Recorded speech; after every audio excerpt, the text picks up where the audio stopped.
Hey, good morning, everybody. It is Thursday, February 5th, 2026. I, of course, am Hammer, founder of Originator Success, Grab and Go Social, and Rate Sensei. Three different, distinct, unique, self contained products from me that help mortgage originators build their brand online with Originator Success, help them to be found and get business from social with Grab and Go Social, and help you with the rate stuff with Rate Sensei.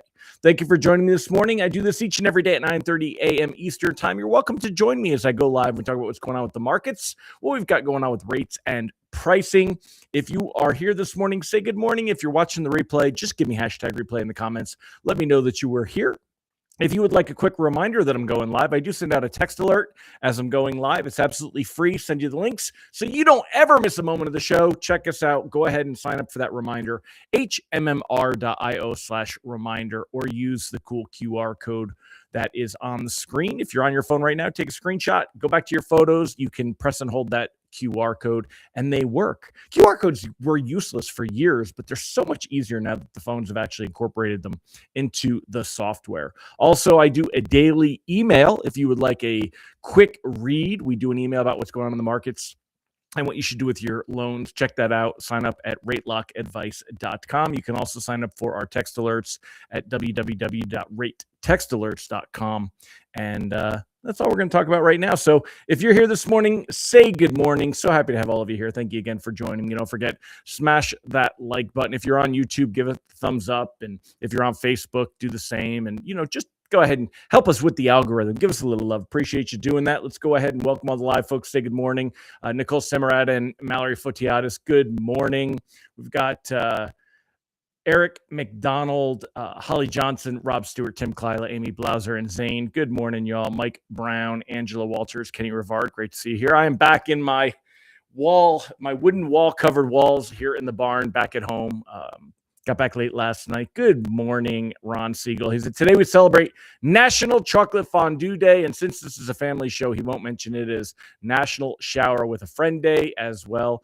I think it should be. That's funny. As we redo the bathroom for my son and daughter-in-law, that was one of the things that came up, is to make sure there was enough room so they could shower together. Vicky McSweeney, good morning. Tiffany Teal, Fast Grabano, Kathy Jensen, Mike Tebow in Florida. Thanks for joining, Mike from Florida. Hope you're enjoying the weather. I'm sure it's much warmer than Michigan. How long have you been down there and how long are you staying? Just curious. Let me know in the comments. Deb Dickinson, good morning. All right, y'all. Well, let's go ahead and get started. We'll jump out. In case you didn't know, what we're going to do is we're going to look at the technicals this morning, talk about what is coming out. We've got some interesting things. Some of the data that did not get released this week is being released next week. So we'll go into all of that and show you all of that as well. But let's go ahead and start off first. We'll show you the technicals. Let me bring up Presentify. So there we go. All right. So taking a look this morning, bonds getting a bit of a boost early in the day. We're up 12 basis points. The reason that we're up 12 basis points is that bonds have enjoyed the jobs data that's come out so far. So we'll talk about that in a minute. There was actually a couple different reports that have hit. And we got one more coming out in about 20 minutes. But mortgage bonds up about 11 basis points, 12 basis points on the day. You'll see that is better than when pricing came out yesterday, right about here. When pricing came out, right around 10 a.m. generally is when pricing comes out. Bonds were around 99.75-ish, 99.80, right here in this window. And today they're at 99.84. So we're up, anywhere from 5 to 10 basis points up here. We're going to get the jobs data. I'm sorry, the JOLTS, Job Opening Labor Turnover Survey. We're going to get that data right at 10 a.m. So that's, as lenders are coming out with pricing, we may see these bonds even improve a little bit further if that shows the same kind of labor market weakness that was seen in the Challenger jobs report this morning and jobless claims, unemployment claims. So if that were to move up a little bit higher this morning, you could see even slightly better pricing. But looking at the window of where pricing really is, and let me just move this over like this so we can bring you guys in. Give me a second here there we go. All right. So taking a look at where that actually puts us as far as pricing yesterday, we were right at the same pricing as basically the day before. So 6.20. And remember, that's right where we've been. We'll call it that low sixes, right? Say 6.25. That's where we were as we headed into January. 6.20, 6.21, 6.19. We're right back where we were at the beginning of January. We did have that little bit of a bubble here. Right here where Trump posted about having the GSEs buy $200 billion in mortgage bonds, mortgage rates, of course, responding to the market reaction that helped mortgage-backed securities improve. I got to refresh this so it'll scroll. Here we go. Remember, that was right here these 2 days. But since then, we're back where we were. Now, one thing to note, though, is look at the dates on these. We got Friday the 9th, Thursday the 8th. And back at that same time, the 10-year was, here we go.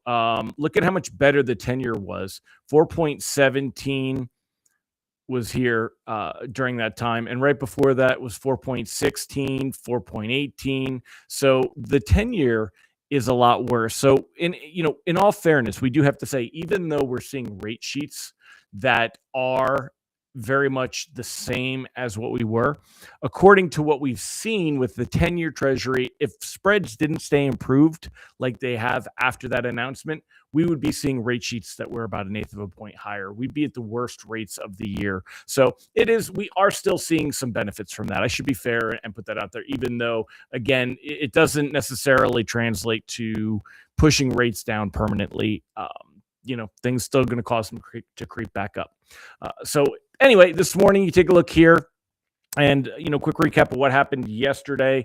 We can see that mortgage-backed securities, like I said, they came out around 10 a.m. They improved a little bit through the early afternoon and then gave it all back. Ended the day quite a bit worse. Not enough to trigger reprices worse. Did anybody see any reprices worse? I didn't really see anything there. But it was still quite a bit worse. But not enough that we were going to panic. Even in the end of day text, I said, not really much to worry about. This morning, we got this bump right here, though, and that's why rate sheets today will be either, they should basically be a little bit better than yesterday. Not tremendously better, but at least a little bit better. Reprice risk on the day is low. There's not much we have to worry about. So this morning, we had the Challenger jobs data first. Let's see which one was here. It is. So U.S. companies announced most job cuts for any January since 2009. So this is the Challenger job report, basically. So U.S. companies announced the largest number of job cuts for any January since the depths of the Great Recession in 2009. According to data from outplacement firm Challenger Gray and Christmas Inc. So that's why they call it the Challenger Report. Companies last month announced 435,000 job cuts, over 118% increase from a year earlier. The report on Thursday also showed hiring intentions slid 13% from a year earlier, making the weakest total for any January in the firm's records back to 2009. Now, you'll remember, as Ron Siegel likes to point out, the Fed, looking back, the Fed at their just last policy statement from their meeting last week said that they think that employment is stabilizing. This would point to something much worse than stabilizing. And that's why markets reacted to it the way that they did. You can see it here in mortgage-backed securities. Let me bump this up. Bear with me and I'll get that. Okay. Excuse me. You can see that here, and the reaction that we've got right here, this initial increase in pre-market trading. Remember, that came out at 7:30 a.m. Eastern time, so that's why we saw that big market move. And then we also got jobless claims. Jobless claims increased more than expected. You could blame that on the weather and the cold snap. A lot of people will blame it on that. Remember, week-to-week job claims can be fickle, but number of Americans filing new applications for unemployment benefits increased more than expected, likely boosted by snowstorms. Told you that they'd blame that across much of the country, but labor market conditions remain stable. Initial claims for state unemployment benefits jumped 22,000 to 231,000. Remember, we used to say anything below 300,000 was a strong labor market, and we have been in the low 200s on these for quite a while. But we're still looking for any signs of weakness. And that's why I know I'm a Fed fanboy, but that's why the Fed is not really all that triggered by the jobs data, because we used to say we've been coming in the 200,000s for years, and this is on the low end of that. So it's not much that everybody is really panicking over. Same thing in Bloomberg. Basically, could have just written the same article, same numbers, and that it was due to the snow, right? Continuing claims increased to 1.8 million the previous week. That's worth watching because it shows how many people remain on the unemployment payroll. Now, there's an argument that a lot of people are not on unemployment because of immigration issues and being deported and different things. That's where markets are also pricing some of that in. Now, at 10 a.m., we're going to get the job opening and labor turnover survey data. That's going to come out here. You'll see we have it up on Thursday the 5th today. That's going to come out at 10 a.m. So we will see that. That's going to be in about 15 minutes, and it could help things improve a little bit more. We'll see. Next week, we're getting the jobs data we should have had. So tomorrow we should have gotten the BLS, non-farm payroll, wages, and unemployment numbers. That's going to come out here. It's called the employment situation, is what the BLS calls it. The employment situation going to come out on the 11th. So next Wednesday, we get the jobs data. We were going to get the consumer price index inflation data on Wednesday. That's what was originally scheduled for Wednesday. That has been pushed back and will be coming out on Friday. So next week, going to be a busy week, and we're going to see jobs data and inflation data. So if we see cooler inflation, if we see softening jobs, we could see better rate sheets. Keep that in mind. So even for loans closing near term, I'm still saying to lock, because I don't know. I mean, we could see some negative here, but there's an argument to be made that you could even float those loans, especially if they're closing sometime the week of the 16th. Remember, the 16th is Washington's birthday / President's Day. So we got that going on as well. And of course, very important, Hammer will be snowmobiling. He will be leaving on Thursday the 12th, and he will not be returning to the office till Wednesday morning. So Hammer will be out these days snowmobiling, but I will still be on there live. Ron Siegel says, irrational move in the 10-year Treasury. Treasury Department says issuance the next couple of quarters will remain as forecast, but there might be additional issuance needed later. Yes, in 2027, they said they got to love it. Again, we're trading on news for what could happen in 2027. They're saying they may need to issue more treasuries in 2027. What does that later mean? No amount of additional issuance suggested. Why did the market move?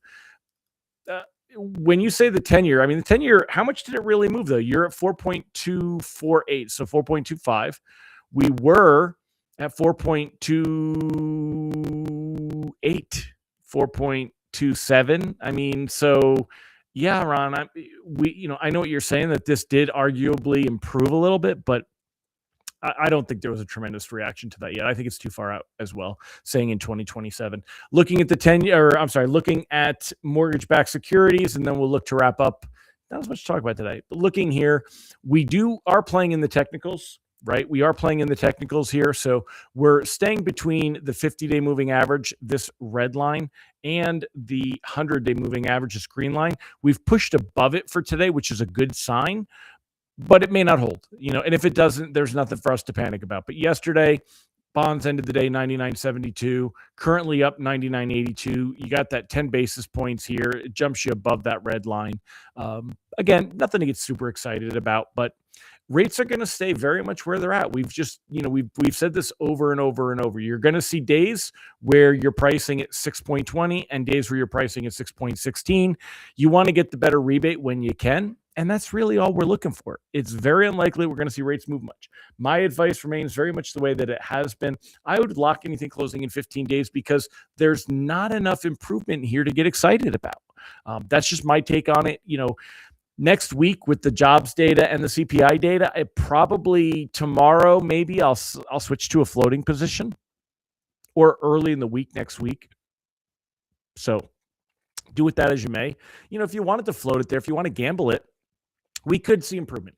If that jobs data does come in weak, if that CPI data comes in cool, that could push rates back down. We could be back at like 6.10. You could see a nice bump in rebate there. So keep that in mind. Good morning, Patrick Campbell, Rob Wilson, Jerry Avila. Great to see all of you. Will Patterson, great to have you here. So, that's kind of what we've got going on tomorrow. I don't think there's anything on the economic calendar. Let me make this full screen for a minute.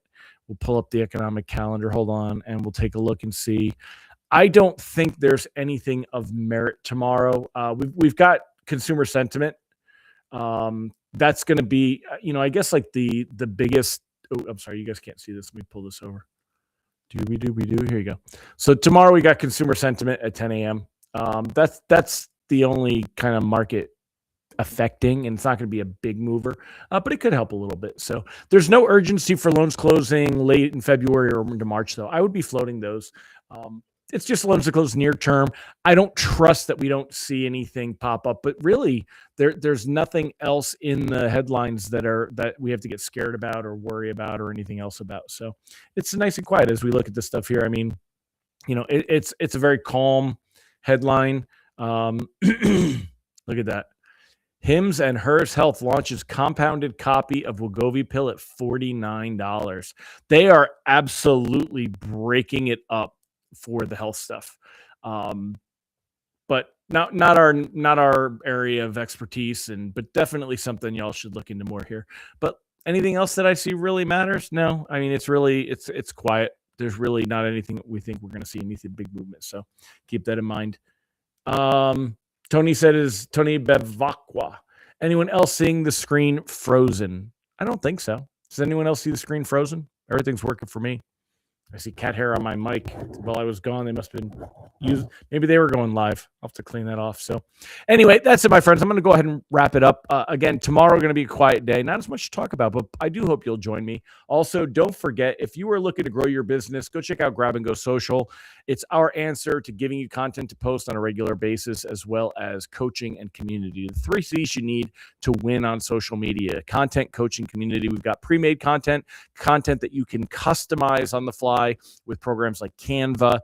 Don't depend on shitty AI stuff. There is good AI. We'll give you some of that, but don't depend on shitty AI stuff. You need some stuff that's going to hit, help you. Main thing is consistency. I just came back from my Founders Board meeting, and Founders Board is a group of business owners outside the mortgage space. And I ran a topic table about how I do my lives every day and I do my emails every day. And, consistency is the key. If you're going to build your brand and get business online, stay in touch with clients, stay in front of real estate partners, you can do that with social. Check out Grab and Go Social to help you with that, grabandgosocial.com, or use the school QR code over there. Vic McSweeney, you still give me a thumbs up. Thank you. Y'all said it's freezing. I wonder why. I don't know. Freezing on YouTube. Well, I'll have to check my let's see. Yes, YouTube on computer and cell both have frozen screens. All right, well, I'm going to wrap it up then. Take care, everybody. Have a fantastic day. Bye-bye.